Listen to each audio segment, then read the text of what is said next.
Canada से breaking news आई है। जो उनके प्राइम मिनिस्टर जस्टिन ट्रूडो ने जो बयान दिया है पीआर को लेके, वर्क परमिट को लेके, उसका मैं आज डिटेल आपको इस वीडियो में दूंगा। Bells Overseas, the sound of your future. Hello everyone, मैं कपिल भाटिया बेल्स ओवरसीज से। बेल्स ओवरसीज से आप कोई भी क्वेश्चन कर सकते हैं, हमें नीचे कमेंट करके हम हर कमेंट का आपको जवाब देते हैं। तो कनाडा के प्राइम मिनिस्टर जस्टिन ट्रूडो ने आज जो बयान दिया, सबसे पहले क्लिप देख लीजिए। Tightening the rules and restricting eligibility to reduce the number of low-wage temporary foreign workers in Canada.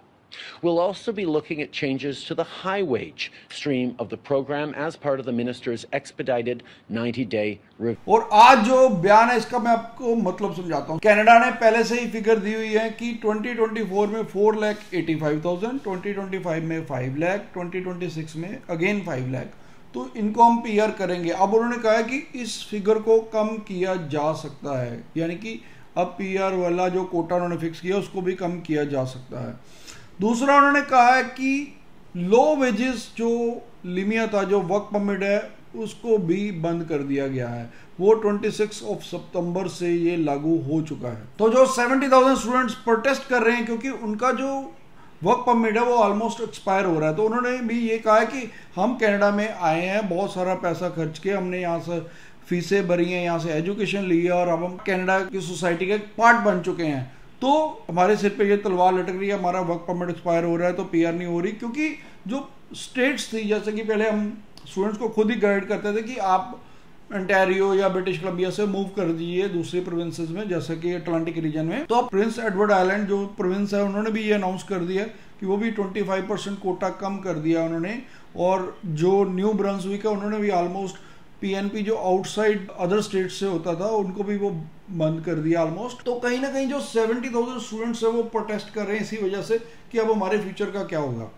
तो ये आने वाले टाइम पे बाकी स्टूडेंट्स के लिए भी क्वेश्चन हो सकता है, क्योंकि अगर बाकी प्रोविंसेस भी ऐसे आउटसाइड का मतलब समझते कि जिस प्रोविंस में आपने स्टडी नहीं की, अगर मान लो दूसरी प्रोविंस से आप माइग्रेट हुए उस प्रोविंस में, तो कनाडा की 10 प्रोविंसेस है, तो वो स्टूडेंट और क्या करेंगे, अब कहाँ जाएंगे फिर वो।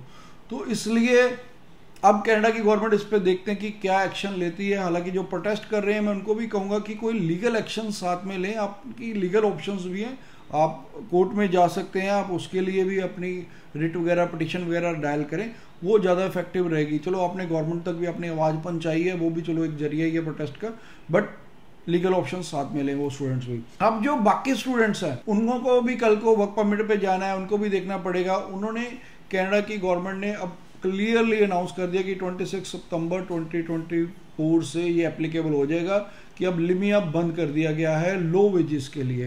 यानी कि जो टायर 3 और टायर 4 की जॉब्स हैं, जो लो जॉब्स जिसको कह सकते हैं, उनको पूरे कनाडा में लिमिया को बंद कर दिया गया है। सिर्फ 3-4 कैटेगरी को छोड़ के, अगर आप हेल्थ वर्कर हैं या कंस्ट्रक्शन में करें या एग्रीकल्चर में करें, उनको छोड़ के बाकी सबके लिए लिमिया बंद कर दिया गया। जिनका भी $27.74 से पर आवर से रेट कम है, उनके लिए बंद कर दिया गया है लिमिया, कि आप लिमिया नहीं दे सकते। दूसरा, लिमिया का कोटा भी कम कर दिया गया, सिर्फ 10%। यानी कि अगर आपके पास 100 एम्प्लॉइज है तो सिर्फ आप 10 को ही लिमिया इशू कर सकते हैं। उसके बाद उन्होंने थर्ड कंडीशन भी लगा दी है कि जिस भी सेक्टर में 6% से कम अनएम्प्लॉयमेंट है तो उसमें भी आप लिमिया इशू नहीं कर सकते। तो ये तो ऑलमोस्ट कह लो कि पूरे कनाडा में ये चीज़ रहती है। अब लिमिया आने वाले टाइम पे काफ़ी टाइटन कर दिया इसको, और उन्होंने ये भी कहा कि बाकी भी चीज़ों पे हम डिसीजंस जल्दी लेंगे। तो मेजर जो बात है, कनाडा में अब इलेक्शन आने वाले हैं और 2025 के बिगिनिंग में ही कनाडा के जो इलेक्शंस हैं उसी के कारण गवर्नमेंट ये दिखा रही कि हम बहुत हार्ड पॉलिसीज लेके आ रहे हैं, इमिग्रेशन को कम कर रहे हैं। वो जो सारा ठिकरा है वो इन पे, इंटरनेशनल स्टूडेंट्स पे, इन पे सारा फोड़ना चाहते हैं, क्योंकि कहीं ना कहीं गवर्नमेंट की खुद की नाकामियाँ हैं।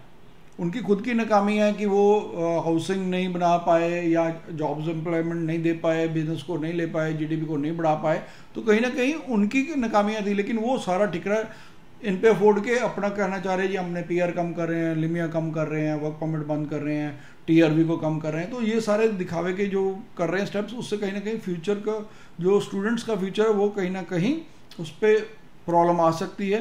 तो अब देखते हैं कि कनाडा की गवर्नमेंट आने वाले टाइम पे क्या एक्शन लेती है। जो भी एक्शन लेगी वो हम आपको वीडियो बना के सिंपल लैंग्वेज में हम समझाने की कोशिश करेंगे। फिर भी आपसे रिक्वेस्ट है कि आप तक ये सारी इन्फॉर्मेशन पहुंचाने के लिए हमारी काफ़ी टाइम एनर्जी लगती है, तो चैनल को जरूर सब्सक्राइब कीजिए और ज़्यादा से ज़्यादा इसको शेयर कर दीजिए। Thanks for watching. Bells Overseas, the sound of your future.